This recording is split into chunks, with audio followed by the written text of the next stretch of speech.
To get started with building your first agent with Inkeep, first open your terminal and check that you have Node version 22 or higher and pnpm version 10 or higher. You can easily check your Node version by running node -- version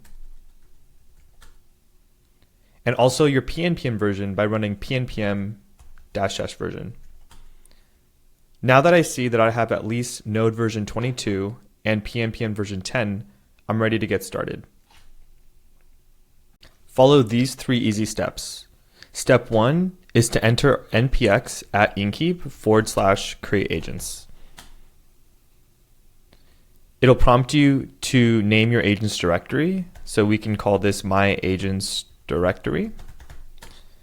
It will prompt you to provide your provider key and a provider of your choice. In this case, we're using Anthropic, and the provider key I have on hand.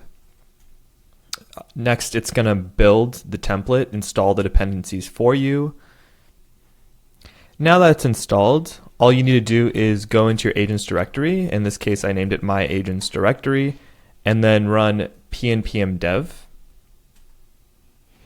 And it'll automatically boot up the server and open the UI dashboard in your browser. The last step is to go into your agent itself. In this case, the default agent is an event planner. Click the Try It button.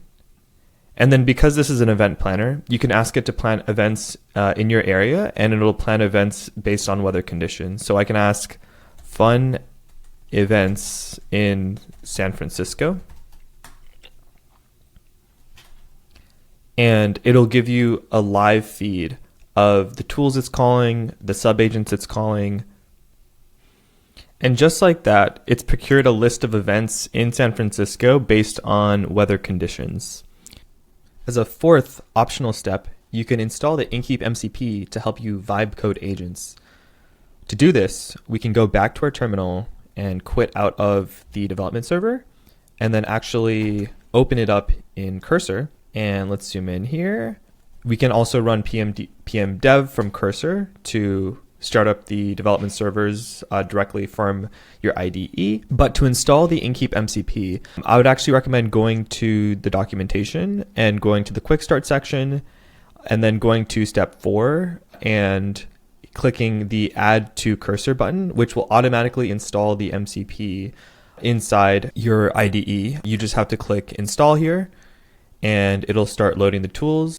You have 2 tools. The first one is search Inkeep agents docs, which will search through the docs and return the most relevant documentation based on your query. And you have guide Inkeep agents TypeScript, which will be raw TypeScript of the agents SDK.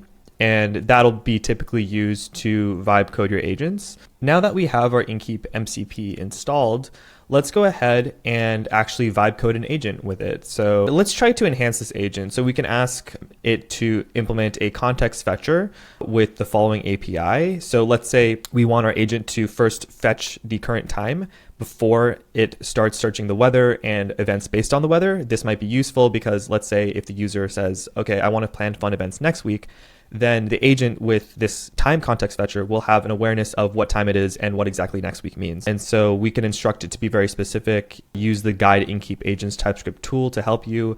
And pro tip is to switch it on agents mode so we can actually leverage the tool that you just added. And so let's just let our Cursor IDE vibe code away and see what it builds for us. And just like that, we can see Cursor has used our Inkeep MCP to vibe code a context fetcher to fetch the time. Going through this code, we could see that it's used our headers import, fetch definition, as well as our context configuration imports, all with type safety included, using toTemplate, as well as a response schema for type checking. This is good to go, so I can go ahead and keep these changes. One of the big benefits with Inkeep is the two-way sync between your code and the UI. The idea that you can make changes to your agents in code and then sync it to the UI, make changes in the UI and then sync it back to code, making it really easy for technical teams and non-technical business teams to collaborate on creating agents. I would recommend moving on to the next guide, which is on push-pull, where you will actually learn how to push changes in your code to the visual editor and then pull changes from the visual editor back into code.